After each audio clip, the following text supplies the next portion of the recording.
bienvenue dans cette nouvelle vidéo. Une vidéo qui sera aujourd'hui consacrée à la lecture chuchotée du livre d'Ernest Hemingway, du recueil de nouvelles d'Ernest Hemingway, Les Neiges du Kilimandjaro. Il s'agit de ma deuxième vidéo. La première était une vidéo d'ouverture de cartes de booster Pokémon. J'ai écouté cette vidéo ASMR et j'ai pu analyser les quelques erreurs que j'avais faites, notamment mes sursauts de voix totalement anti-ASMR au milieu de la vidéo. Je vais donc essayer de m'améliorer sur ce point et de faire une vidéo entière en ASMR. Alors on commence. Les Neiges du Kilimandjaro, suivi de 10 centimes. Ernest Hemingway. Ernest Hemingway, prix Nobel en 1954.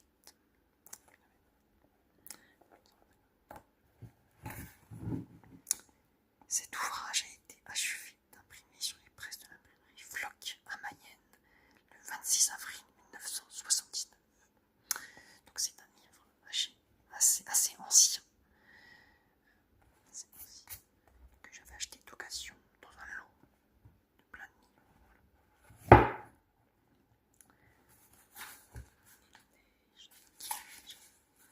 Traduit de l'anglais par Marcel Duhamel, des éditions Gallimard. Les nouvelles composant ce recueil sont extraites d'un volume intitulé The Fifth Column and the First 49 Story.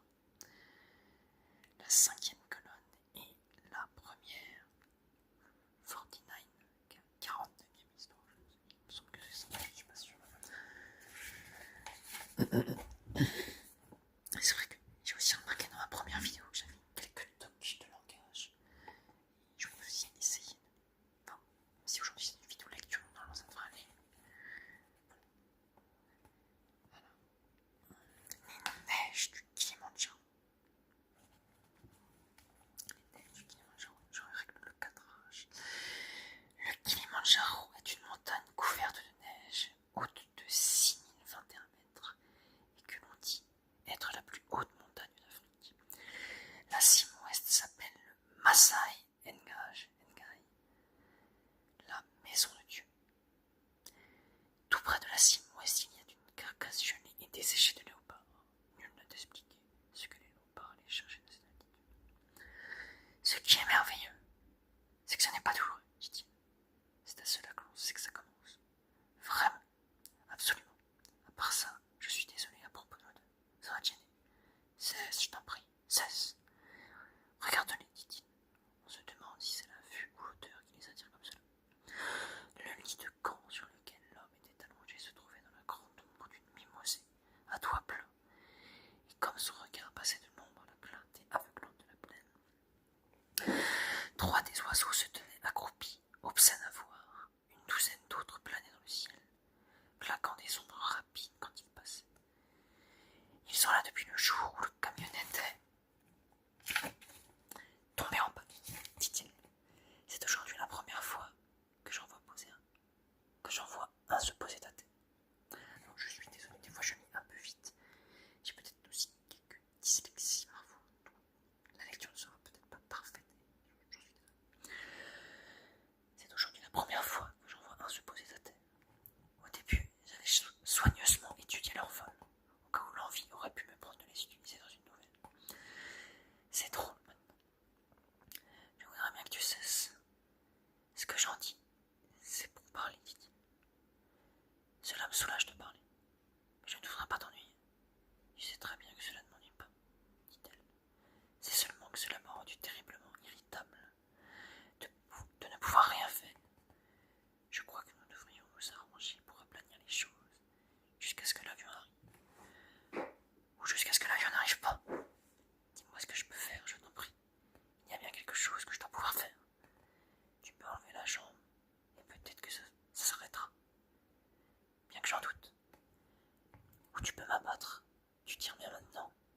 Je t'ai appris à tirer, n'est-ce pas? parle pas comme cela, je t'en prie. Tu ne veux pas que je te fasse la lecture?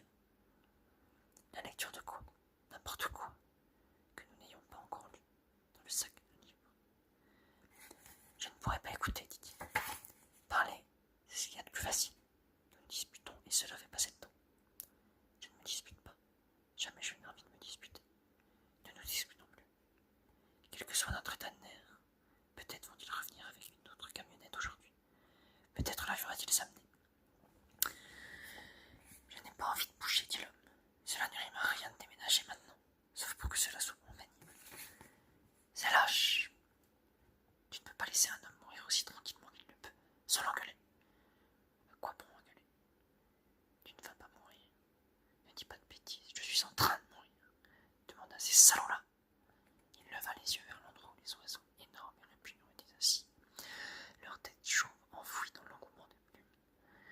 Un quatrième descendit en planant, courut d'abord à petits pas rapides, puis se tendit lentement vers les autres. Il y en a autour de tous les camps. On n'y fait jamais attention. On ne peut pas mourir si on ne se laisse pas aller. Où as-tu lu cela? Quelle fichue tu fais? Tu pourrais penser à quelqu'un d'autre.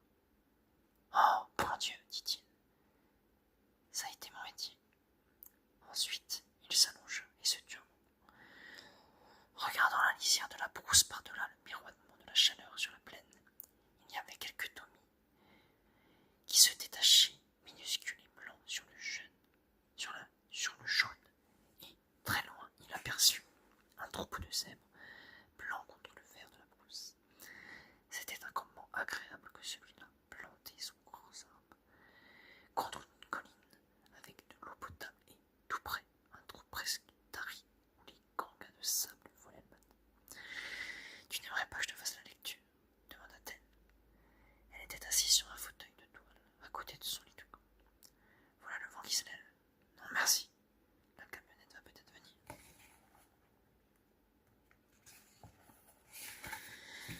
Je me fous éperdument de la camionnette. Moi pas.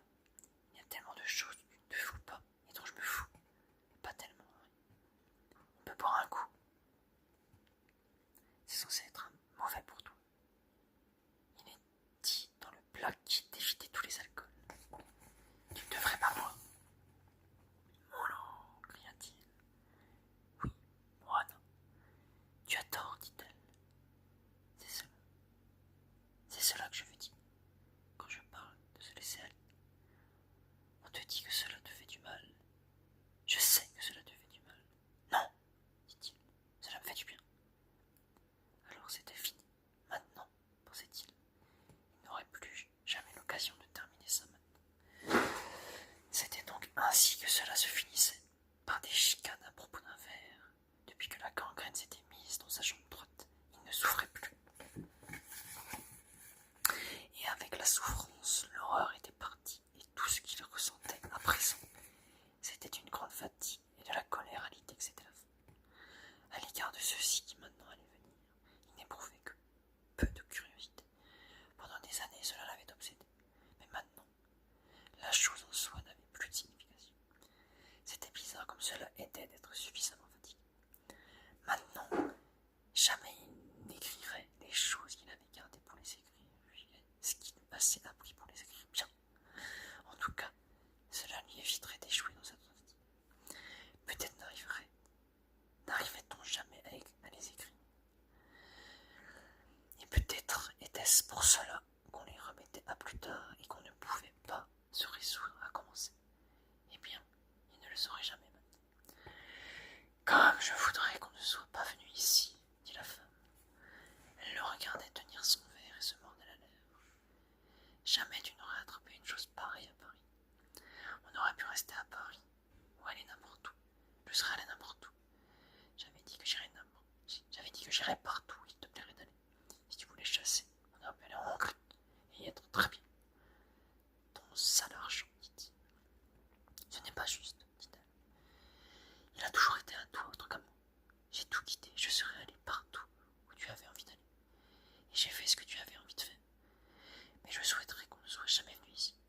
Tu disais que tu adorais ce pays. Je l'adorais quand tu allais bien, mais maintenant, je l'hais. Pourquoi dis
C'était de la neige aussi qui était tombée durant toute la semaine de Noël cette année-là, en haut, dans le Suerdal, l'année où il logeait dans la maison du boucheron avec le gros poêle en porcelaine qui occupait la moitié de la pièce et couchait sur des matelas bourrés de feuilles de hêtre. Quand le déserteur était venu avec les pieds ensanglantés à travers la neige, il avait dit que la police le suivait de près et il les avait donnés. Il lui avait donné des chaussettes de laine et avait retenu les gendarmes à parler jusqu'à ce que les traces fussent recouvertes.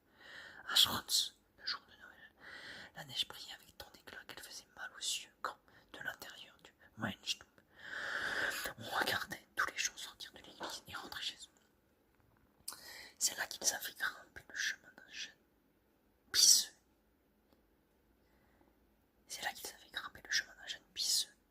Glissé par les traîneaux.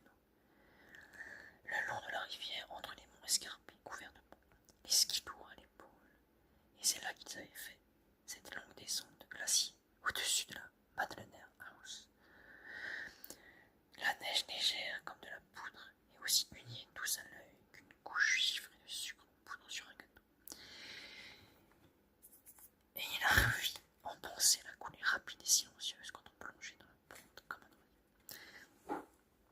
Il avait été bloqué dans la neige toute une semaine à Madlener House. Cette fois-là, dans le blizzard, jouant aux cartes à la lanterne dans la fumée, et les enjeux qui augmentaient à mesure que Erland perdait. Ils avaient fini par tout perdre, tout leur argent de l'école de ski, le bénéfice de la saison et son capital par-dessus le marché. Il le renvoyait avec son long nez, ramassant les cartes et ouvrant sans voir. On jouait aux cartes sans arrêt à cette époque. Quand il n'y avait pas de neige, on jouait. Quand il y en avait trop, on jouait. Il songea au temps qu'il n'avait passé à jouer aux cartes dans son existence. Mais il n'avait jamais écrit une ligne là-dessus, ni sur certains jours de Noël étincelants et glacés, avec les montagnes surgissant au-delà de la plaine. Ce jour où Parker avait volé au-dessus des lignes pour aller bombarder le train d'officiers permissionnaires autrichiens, les mitraillant tandis qu'ils dispersaient et fuyaient dans les ordres. Il se rappela quand Parker était ensuite rentré en messe et avait commencé à raconter la chose. Et le silence qui s'était fait, et ensuite ce que quelqu'un avait dit. Espèce d'ignoble salaud d'assassin, ces mêmes Autrichiens qui le tuaient alors étaient ceux. Ces mêmes Autrichiens qui le tuaient alors étaient ceux avec qui il avait fait du ski plus tard. Non, pas les mêmes Hans, avec qui il avait skié toute l'année, appartenu au Kaiserjäger et en allant chasser le lièvre ensemble dans la petite vallée au-dessus de la Syrie mécanique. Ils avaient parlé de l'attaque de Pertica et de Lansalone. Ils n'avaient jamais écrit un mot là-dessus, ni sur Montecomo, ni sur Citécomo, ni sur Arsino. Combien d'hivers avait-il passé dans le Vorarlberg et l'Arlberg?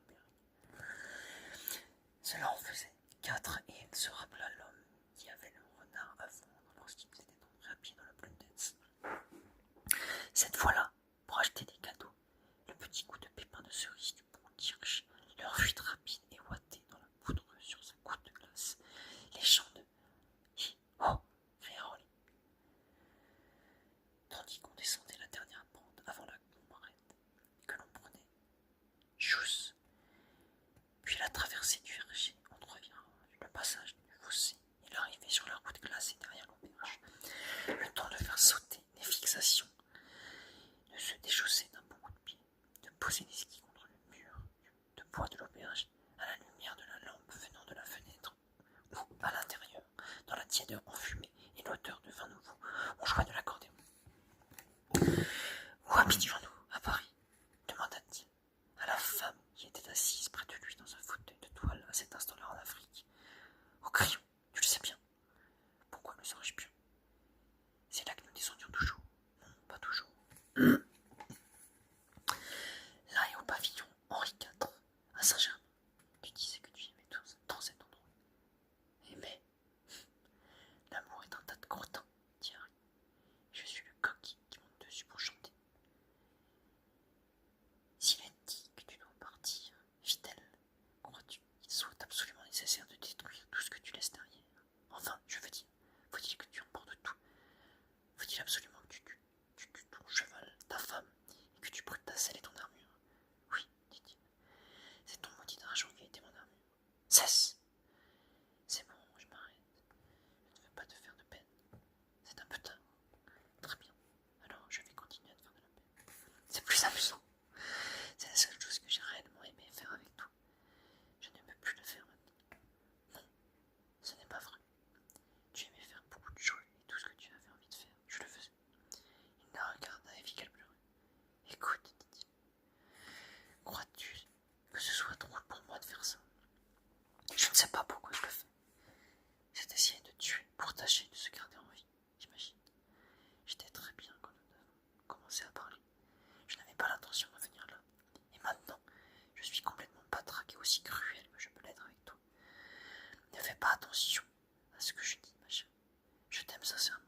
dans le mensonge habituel qui lui rapportait sa pitance quotidienne.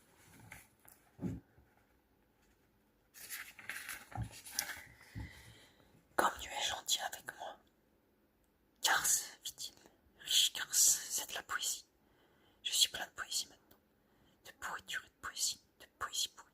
César, quel besoin de transformer en démon maintenant. Je n'aime pas laisser des choses, dit l'homme. Je n'aime pas les laisser des choses derrière moi. C'était le soir où il avait dormi. Le soleil avait disparu derrière la montagne. Il y avait une ombre sur toute la largeur de la plaine, et les petits animaux se montraient près du camp, tête prestement éclipsée et queue flottante. Il les voyait s'écarter nettement des fourrés. Maintenant, les oiseaux n'étaient plus sur le sol. Ils étaient tous fortement perchés sur un arbre. Ils étaient beaucoup plus nombreux. Son boy personnel était assis près du lit. Mensaïm partit chasser, fit le boy. Buona voudrait. Mensaïm partit chasser, fit le boy. Buona vouloir. Rien. Elle était allée tuer de la viande et, sachant combien il aimait épier les gibiers, elle avait été très loin afin de ne pas troubler cette petite étendue de plaine qu'il avait sous les yeux. Toujours prévenante, se disait-il. Comment une femme aurait-elle pu se douter qu'on ne pensait pas un mot de ce qu'on disait, que l'on ne parlait strictement que par habitude et pour être confortable.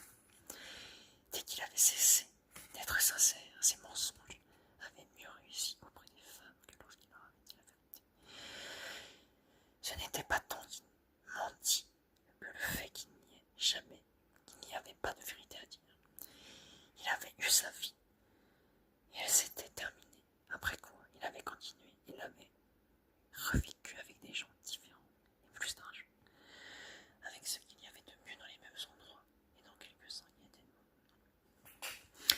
On s'abstenait de penser, et tout était magnifique. On était cuirassé à l'intérieur de manière à ne pas flancher de ce côté-là, comme la plupart des autres l'avaient fait. Et on se donnait l'attitude du monsieur qui se moque éperdument de ce qu'il faisait autrefois. Maintenant, on était incapable de le faire. Mais au fond de soi, on se disait qu'un jour on écrirait sur ces gens, sur les grosses fortunes, qu'on n'était pas un des leurs, mais bien un espion chez eux, qu'on lâcherait tout cela pour l'écrire et que, pour une fois, ce serait écrit par quelqu'un qui connaissait son sujet. Mais jamais il ne le ferait, parce que chaque jour passé sans écrire dans le confort, à être seul qu'il méprisait, il poussait ses facultés et affaiblissait sa volonté de travail, si bien qu'en fin de compte, il ne travaillait pas du tout. Les gens qu'il connaissait à présent se sentaient infiniment plus à l'aise lorsqu'ils ne travaillaient pas. C'est en Afrique qu'il avait été le plus heureux pendant la bonne époque de sa vie. Alors il était revenu pour tout recommencer. Il était parti dans ce safari avec un minimum de confort, sans privation ni dure fatigue, mais sans luxe. Il avait cru qu'il pourrait de cette façon se remettre en forme, que dans une certaine mesure il pourrait éliminer la graisse de son âme. De la même manière qu'un boxeur allait dans la montagne s'entraîner pour brûler la graisse qu'il avait dans le corps. Cela lui avait plu. Elle disait qu'elle adorait cela. Elle adorait tout ce qui était passionnant, qui impliquait un changement de paysage, où il y avait de nouvelles idées où les choses étaient agréables. Elle lui avait éprouvé l'illusion que sa volonté de travail reprenait des forces. Or, si c'était la fin, et il savait que ça l'était, il ne fallait pas qu'il devînt comme le serpent qui se mord la queue parce qu'il allait ragasser. Ce n'était pas la faute de cette femme. Ça n'avait pas été celle, c'eût été une autre. Si ce n'avait pas été celle, c'eût été une autre. S'il avait vécu dans le mensonge, il lui fallait essayer de mourir dans le mensonge. Un coup de feu retentit derrière la colline. Elle tirait très bien cette gentille, cette riche garce, cette gardienne dévouée et destructrice de son talent. Sottise, son talent, il l'avait détruit lui-même. Pourquoi aller reprocher à cette femme de l'avoir entretenu confortablement? Il avait détruit son talent en ne l'utilisant pas, en trahissant envers lui-même, et ce en quoi il avait foi, en buvant au point d'émousser le fil de ses facultés de perception. À force de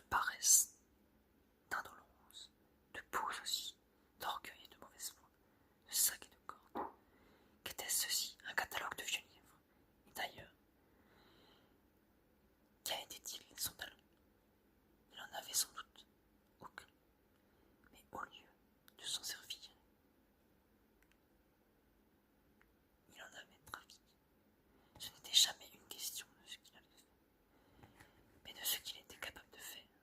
Et il avait décidé de gagner sa vie avec une autre chose qu'une plume ou un crayon. Étrange aussi, il fallait bien l'admettre, ce fait que chaque fois qu'il tombait amoureux d'une autre femme, celle-ci avait toujours plus d'argent que la précédente. Mais lorsqu'il cessait d'aimer, lorsqu'il ne faisait plus que mentir, comme à celle-ci, en ce moment, qui était la plus riche de toutes, qui avait tout l'argent du monde, qui avait eu mari et enfant, qui avait pris des amants et s'en était dégoûté, et qui l'aimait tendrement comme écrivain, comme homme, comme compagnon et comme bien convoité. Étrange que, ne l'aimant plus et lui mentant, il fut capable de lui en donner plus pour son argent que lorsqu'il avait aimé sincèrement. Chacun doit avoir la vocation de ce qu'il entreprend, se disait-il. De quelque manière, un homme gagne sa vie. C'est là qu'est son talent. Il avait vendu de la vitalité de la vie, sous une forme ou sous une autre, toute son existence, et quand les sentiments ne sont pas trop en cause, on en donne infiniment plus pour l'argent russe. Il avait découvert cela, mais cela non plus, il ne l'écrirait plus jamais maintenant. Non, il ne l'écrirait pas, et pourtant, cela venait vraiment d'être écrit. Elle apparut à ce moment, traversant le terrain découvert en direction du camp. Elle avait mis des bottes jaunes pour et portait elle-même sa carabine. Les deux boys la suivaient, portant une gazelle sur une perche. Elle était encore belle femme, se disait-il. Elle avait un corps agréable. Elle appréciait beaucoup le petit et s'y montrait très tôt.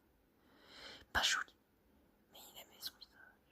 Elle lisait énormément, aimait l'équitation et la chasse, et, il fallait bien l'avouer, buvait trop. Son mari était mort alors qu'elle était relativement jeune, et pendant longtemps elle s'était consacrée à ses deux enfants qui venaient d'atteindre leur majorité et qui n'avaient nul besoin d'elle et étaient gênés de la sentir là, entre son écurie seigneur et ses bouteilles. Elle aimait à lire le soir avant de dîner et buvait du scotch à l'eau de seltz tout en lisant. Quand venait l'heure de dîner, elle était déjà passablement ivre, et après une bouteille de vin au repas, elle était habituellement assez ivre pour dormir. Cela datait d'avant les amants. Dès qu'elle avait commencé à prendre les amants, elle avait bu beaucoup, car elle n'avait plus besoin de boire pour dormir. Mais les amants l'assommaient. Elle avait été la femme d'un homme avec lequel elle ne s'était jamais ennuyée, et ces gens-là l'ennuyaient terriblement. Ensuite, un de ses enfants avait été tué dans un accident d'aviation, et lorsque tout avait été terminé, elle n'avait plus voulu des amants. Et l'alcool n'ayant rien d'anesthésique, elle s'était vue forcée de refaire sa vie. Tout d'un coup, elle avait eu une peur atroce d'être seule. Cela avait commencé très simplement. Elle aimait ce qu'il écrivait et avait toujours envie de la vie qu'il menait.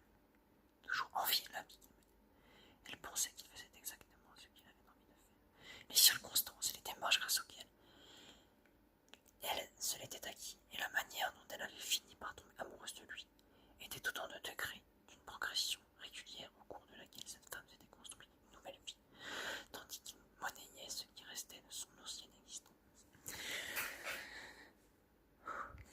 Il avait échangé contre la sécurité, le confort aussi.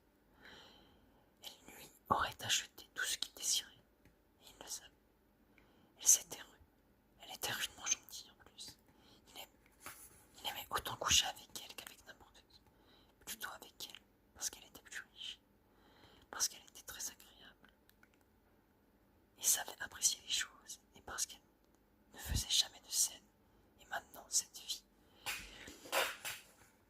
qu'il s'était refaite allait prendre fin, parce qu'il n'avait pas mis de teinture d'iode 2 semaines plus tôt, quand une épine lui avait égratigné le genou, lorsqu'il s'approchait pour les photographies d'un troupeau de 5 raides sur pattes, tête dressée, scrutant l'espace et fouillant l'air des naseaux, leurs oreilles élargies pointaient à l'affût du moindre son qui les précipiterait à toute allure dans la brousse.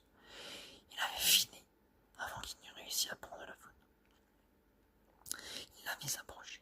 De sa couchette, il tourna la tête pour la regarder. « Hello, fit-il. J'ai tué un Tomiram, lui dit-elle. Tu feras un excellent bouillon, et je leur ferai faire de la purée de pommes de terre pour aller avec Comment te sens-tu? Beaucoup mieux. Merveilleux. Tu sais, je m'étais dit peut-être que ça irait mieux. Tu dormais quand je suis parti. J'ai bien dormi. Tu as été loin? Non, j'ai simplement contourné la colline. J'ai réussi un beaucoup de fusil sur ce top. Tu te dis remarquablement bien, tu sais. J'adore ça. J'ai adoré l'Afrique, je t'assure. À condition que toi, tu ailles bien. Je puis dire que jamais je ne me suis autant amusé. Tu ne sais pas combien j'ai eu de plaisir à chasser avec toi. J'ai adoré ce pays. Moi aussi, je l'adore. Mon chéri, tu ne sais pas à quel point c'est merveilleux une fois que tu te sens mieux. Je ne pouvais plus supporter de te voir comme cela. Tu ne me parleras plus de cette façon. N'est-ce pas? C'est promis. Non, dit-il. Je ne me rappelle pas de ce que j'ai dit. Tu ne tiens pas absolument à me démolir, je suppose. Je ne suis qu'une femme d'un certain âge qui t'aime et qui veut faire ce que tu as réellement envie de faire. J'ai déjà passé par là 2 ou 3 fois. Tu voudrais pas me détruire encore une fois, je pense. J'aimerais te détruire 2 ou 3 fois dans le nid, dit-il. Oui, c'est la bonne destruction, cela. C'est de cette manière-là que nous sommes destinés à être détruites. L'avion sera là demain. Quand sais-tu? J'en suis sûr. Il ne peut pas ne pas venir. Les boss ont déjà préparé tout le bois et l'herbe pour faire les feux. Je suis retourné voir aujourd'hui. Il y a largement la place pour atterrir et nous avons des feux aux 2 extrémités. Qu'est-ce qui te fait croire qu'il viendra demain? J'en suis certaine. Il devrait déjà être là. Ensuite, en ville, on te soignera la jambe et après, ça, nous aurons de la bonne destruction. Pas de cette terrible destruction, par si on prenait un verre, le soleil va se coucher. Crois-tu que ce soit indiqué? J'en prends. Prenons-en un ensemble. Mollo, Letty du whisky soda. Cria-t-elle. Tu ferais bien de mettre tes potes contre les moustiques, dit-il. J'attendais d'avoir pris mon bain. Tandis que le soir tombait, ils restèrent à boire et juste avant. Il fit noir, alors qu'on y voyait déjà plus suffisamment pour tirer. Une hyène traversa l'espace à découvert avant de contourner la colline. Cette salope passe là toutes les nuits, dit l'homme. Toutes les nuits depuis 15 jours. C'est elle qu'il fallait. Qui fait ce raffut la nuit. Ça ne me dérange pas, répondant bête, tu dois dire. À boire ensemble sans éprouver aucune douleur maintenant, à part le désagrément de rester étendu toujours dans la même position. Les boys allumant un feu, son ombre dansant sur les tentes. Il sentait revenir en lui l'acquiescement à cette existence faite d'agréables renoncements. Elle était vraiment très gentille avec lui. Il avait été injuste et cruel cet après-midi. C'était une femme très bien, magnifique. Non, vraiment. Et à ce moment précis, l'idée lui vint qu'il allait mourir. Cela vint en rafale, non pas comme l'eau ou le vent, mais comme un vide subit et puant la lisière duquel, chose bizarre, l'hyène rôdait furtivement. Qu'y a-t-il, Harry? lui demanda-t-elle. Rien, répondit-il. Tu verras bien te mettre de l'autre côté, au fond. Est-ce que Mollo a changé de pansement? Oui, je ne mets plus que de l'eau pour Ricky, maintenant. Comment te sens-tu? Le cœur un peu barbouillé. Je rentre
une appétissante catin qui se frottait contre lui de telle façon que son ventre lui semblait presque brûlant.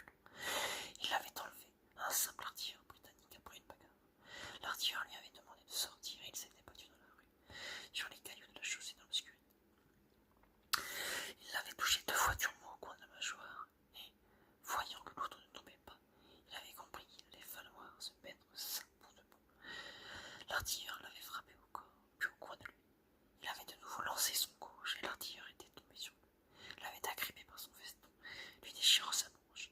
Alors il l'avait sonné 2 fois derrière l'oreille, puis, tout en le repoussant, lui avait écrasé son droit dans la figure. Quand l'artilleur était tombé, sa tête avait porté la première, et il s'était enfui avec la fille en attendant arriver les MP. Ils avaient pris un taxi et s'étaient fait conduire à Rimini, Issa, le long du Bosphore, puis avaient roulé dans les environs, étaient revenus dans la fraîcheur de la nuit, s'étaient couchés, et lui avait paru aussi mûr, trop, que son aspect le laissait en. Mais tous au toucher, pétales de rose, sirupeuses, ventre satiné, seins bafus, mais n'ayant nul besoin d'oreiller sous les fesses, et il l'avait quittée avant qu'elle fût éveillée. L'air assez fripé aux premières lueurs du jour, et s'était ramené au Pera Palace avec un œil au beurre noir, portant sa veste sur son bras, parce qu'il y manquait d'une manche. Le même soir, il était parti pour l'Anatolie, et il se revit plus tard au cours de ce voyage, en scène toute la journée, à travers les champs de pavots plantés pour l'opium, et comme on se sentait tout tranquille en fin de compte, et toutes les distances semblaient décalées, jusqu'à l'endroit où il avait attaqué avec les officiers récemment arrivés à Constantinople qui ne savaient pas le moindre foutu mot de ce qu'ils avaient à faire. Et l'artillerie avait tiré sur les troupes et l'observateur anglais avait pleuré comme un gosse.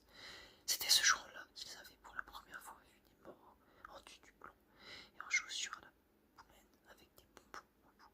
Les Turcs s'étaient amenés fermement, régulièrement, d'un seul bloc inflexible, et ils avaient vu les hommes en jupons se mettre à courir, et lui et l'observateur anglais étaient aussi pris à courir, jusqu'à ce que ses poumons lui fassent mal et qu'un coup de gros sou lui emplit la bouche.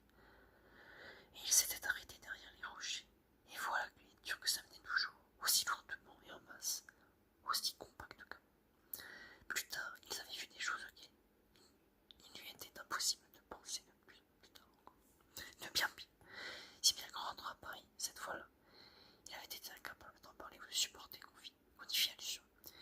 Et là, dans le café, au moment où il était passé, il y avait un poète américain avec une pile de soucoupe devant lui et un air stupide sur sa tête de patate qui parlait du mouvement d'Anna avec un roumain, lequel disait s'appeler Tristan Tzara, et se promenait toujours avec un monocle et une migraine, et de retour à l'appartement avec sa femme que maintenant il aimait de nouveau. Fini les disputes, fini la folie, heureux d'être chez lui.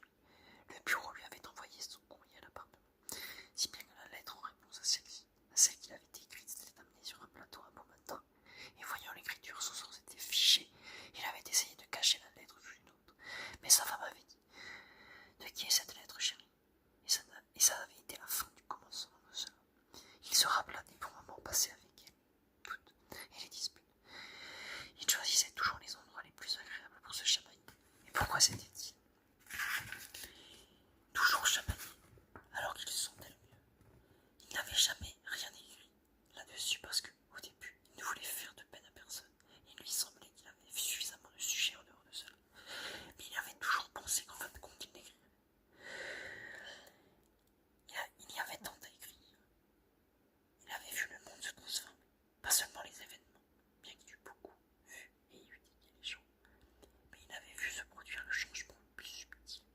Il était capable de se rappeler comment étaient les gens à des époques différentes. Il y avait été mêlé et c'était son devoir de l'écrire, mais il ne le ferait jamais plus maintenant.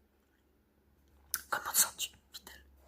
Elle sortait à ce moment de la tente, après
seule chose qu'il n'eût jamais expérimentée.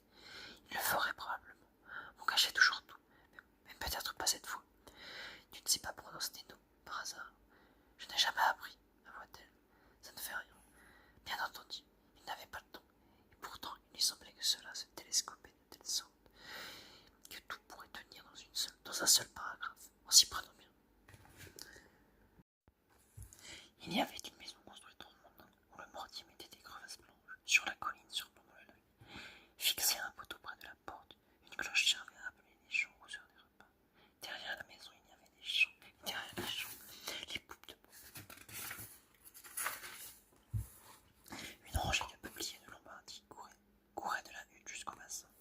D'autres peupliers bordaient la pointe derrière la colline. Un chemin grimpait à la lisière de la futaie, et tout le long de cette route, il cueillait des mûres. Puis la hutte des rondins avait brûlé, et tous les fusils pendus aux pieds de biche installés au-dessus de l'âtre avaient été brûlés. Après, les canons, les magasins pleins de plomb fondus et le stock de cartouches calcinées gisaient sur le tas de cendres qui servait à fabriquer la soude pour les grandes chaudières où l'on faisait le savon, et on demandait à grand-père si on pouvait les avoir pour jouer avec. Il répondait non. Vous comprenez, c'était toujours ses fusils, et jamais il n'en avait acheté d'autres, et jamais plus il n'avait chassé. La maison avait été construite à la même place, en bois de charpente, cette fois, et peinte en blanc. Du seuil, on apercevait les peupliers et le lac au-delà, mais il n'y eut plus jamais de fusils. Les canons des fusils qui avaient été accrochés au pied de biche sur les murs de la hutte de rondins gisaient là sur le tas de cendres, et personne n'y touchait jamais. En forêt noire, après la guerre, nous avions loué un cours d'eau à truite, et l'on pouvait y accéder de deux façons. L'une consistait à descendre la vallée à partir de Triberg pour suivre la route de la vallée à l'ombre des arbres qui bordaient la route blanche, puis à prendre un chemin de traverse grimpant à travers les collines, passant devant une quantité de petites femmes avec les grandes maisons de la Schwarzwald, jusqu'à ce que le chemin traversât le dos. C'est là que notre pêche commençait. En prenant l'autre, on grimpait une pente abrupte jusqu'à la lisière de la futaie, puis on longeait la crête des collines à travers les bois des pins pour déboucher au bord d'une prairie, et l'on descendait cette prairie jusqu'au bout. Il y avait des bouleaux le long du torrent, et ils n'étaient pas grands, mais étroits, clairs et rapides, avec des trous tout droits, là où le courant avait mordu sous les racines de bouleaux. À l'hôtel de Triberg, le patron avait fait une excellente saison. C'était très agréable, et nous étions tous grands amis. L'année suivante, ça avait été l'inflation, et l'argent qu'il avait gagné l'année précédente n'avait pas suffi à acheter des provisions pour l'hôtel, et il s'était vendu. Cela pouvait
s'était mis à pleurer. Ça, c'était une histoire qui s'était réservée d'écrire. Il savait au moins 20 petites histoires. De là-bas, il n'en avait jamais écrit une seule. Pourquoi? Allez donc chercher pourquoi, fit-il. Pourquoi, mon chéri? Pourquoi quoi, mon chéri? Pourquoi rien? Elle ne buvait plus autant maintenant qu'elle avait lui. Mais s'il guérissait, il n'écrirait jamais rien sur elle. Il ne savait maintenant, ni sur aucun d'entre eux. Les riches étaient ennuyeux et ils buvaient trop, ou bien ils passaient trop de temps à jouer au backgammon. Il se rappela le pauvre Julien, cette espèce de respect romanesque qui lui inspirait, et l'histoire qu'il avait commencée un jour, qui débutait ainsi. Les gens très riches sont très différents de vous. Et à ce moment, quelqu'un avait répondu à Julien. Oui, ils ont plus d'argent. Mais Julien n'avait pas trouvé cela comique. À ses yeux, ils étaient d'une race spéciale, auréolés d'un mystérieux prestige, et lorsqu'il avait découvert qu'il n'en était rien, cela l'avait démoli, tout autant que n'importe laquelle des autres choses qui le démolissaient. Il avait méprisé ceux qui se laissaient démolir. Ce n'était pas parce qu'on le comprenait qu'il fallait se renforcer de trouver cela bien. Lui était capable de tout supporter, d'être au-dessus de tout, se disait-il, car rien ne pouvait le toucher tant qu'il était indifférent. Très bien, il allait rester indifférent devant la mort. Une chose qui l'avait toujours terrifié, c'était la douleur. Il pouvait supporter la douleur autant que n'importe quoi, à condition que cela ne durera pas trop longtemps et n'usa pas sa résistance. Mais là, il avait quelque chose qui venait de lui faire atrocement mal, et juste au moment où il avait senti qu'il allait plier, la douleur avait cessé. Il se rappela de l'officier artificiel. Cela remontait à très loin, quand Williamson avait été blessé par une grenade à manche que quelqu'un d'une patrouille allemande avait lancée alors qu'il passait les barbelés éclats. Quand, avec des hurlements, il avait supplié tout le monde de la jouer. C'était un homme corpulent, très brave et bon officier. Encore qu'il s'adonnait aux exhibitions les plus extravagantes. Mais cette nuit-là, il avait été pris dans le réseau de barbelés, éclairé par un projecteur, et ses boyaux s'étaient répandus dans le barbelé, si bien que lorsqu'on l'avait ramené, vivant, il avait fallu couper dedans pour le délivrer. Tue-moi, Harry, mais pour Dieu, tue-moi. Ils avaient eu un jour une discussion à propos de notre Seigneur, qui n'en voyait jamais rien qu'on ne pût supporter, et quelqu'un avait proposé comme explication qu'à un certain moment la douleur vous faisait automatiquement tourner de l'œil. Mais il s'était toujours rappelé Williamson cette nuit-là. Rien n'avait pu le faire tourner de l'œil. Il avait dû lui donner tous ses comprimés de morphine qu'il avait toujours gardés pour lui. Et même alors, il n'avait pas fait de l'effet tout de suite. Néanmoins, ceci, qu'il avait été très supportable. Et si cela ne devait pas empirer par la suite, il n'y avait pas à se tracasser. Sauf qu'il aurait préféré être en plus agréable compagnie. Il songea un moment à la compagnie qu'il aurait aimé avoir près de lui. Non, se dit-il, quand tout ce qu'on fait, on le fait trop longtemps et on le fait trop tard. On ne peut pas s'attendre à ce que les gens soient encore là. Les gens sont tous partis. La fête est finie et l'on se retrouve seul avec l'hôtesse. Je trouve ça aussi assommant de mourir que tout le reste, dit-il. C'est assommant, lui dit tout. Quoi donc, mon chéri? Tout ce qu'on fait trop longtemps, mon Dieu. Il regarda son visage, entre le feu et lui. Elle s'appuyait en arrière dans son fauteuil, et la lueur du feu éclairait sa figure que les rines adoucissaient. Et il se rendit compte qu'elle avait sommeil. Il entendit le bruit que fit la hyène jusqu'au-delà de la portée de flamme. J'ai écrit, dit-il, mais ça m'a fatigué. Tu crois que tu pourras dormir? L'impression. Pourquoi ne vas-tu pas te coucher? J'aime rester assise, ici, près de toi. Tu ne ressens pas une impression bizarre? Lui demanda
cela vit qu'il ne pouvait plus parler.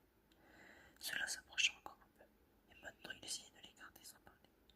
Mais cela monta sur lui, de manière à peser tout son poids sur sa poitrine, et pendant que c'était accroupi sur lui, et qu'il ne pouvait bouger ni parler, il entendit la femme dire Buana s'est endormi.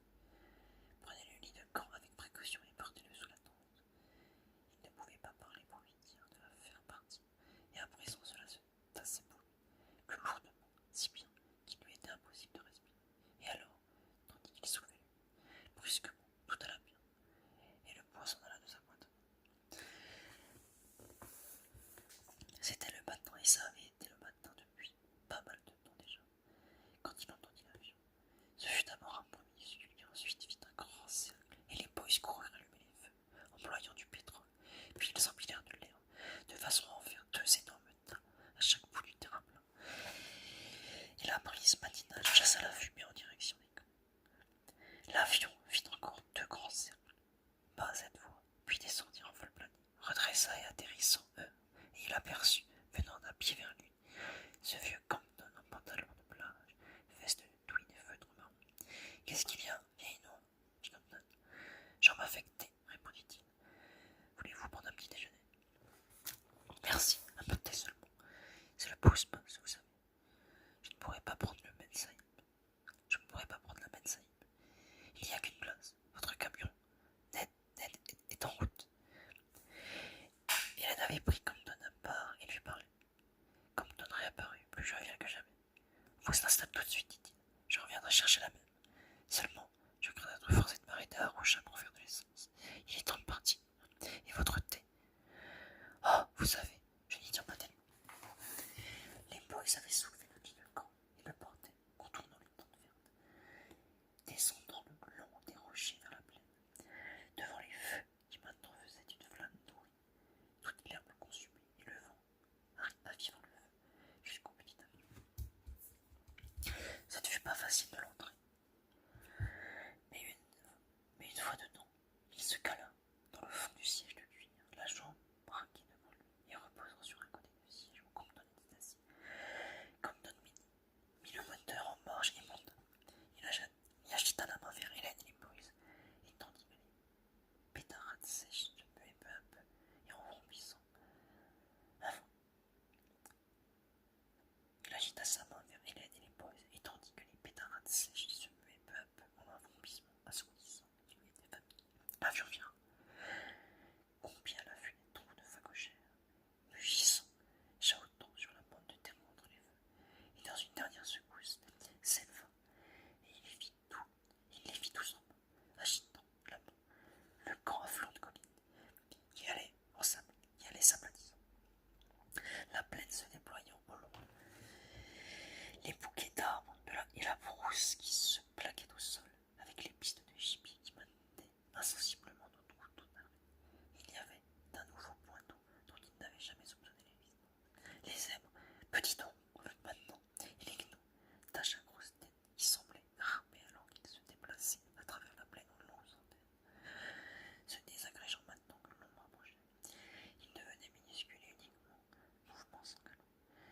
Et la plaine à perte de vue, gris jaune à présent, avec devant le dos de tweed de ce vieux campi et le chapeau de feutre marron. Ensuite, ils se trouvèrent au-dessus des premières hauteurs, et les gnous qui escaladaient par les pieds, puis au-dessus des montagnes, avec de brusques abîmes des forêts, dressant les verres de leurs cimes, les pentes couvertes de bambous qui se détachaient si nettement, et de nouveau l'épaisse forêt, sculptée en saillant et en creux, jusqu'à ce qu'ils eussent franchi, et les monts peu à peu dévalèrent, puis une autre plaine, brûlant à présent, et d'un brun pourpre, ballottée à cause de la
presque larmoyant. La femme entendit et remua mal à l'aise. Elle ne se réveilla pas. Dans ce rêve, elle était à la maison de Long Island, et c'était la nuit avant l'entrée officielle de sa fille dans le monde. Son père se trouvait là pour une raison ou pour une autre, et s'était montré insurmontable. À ce moment, la hyène fit un tel bruit qu'elle s'éveilla, et pendant un instant, elle se demanda où était et elle eut très peur. Où elle était et elle eut très peur. Puis elle prit la lampe électrique et la braqua sur l'autre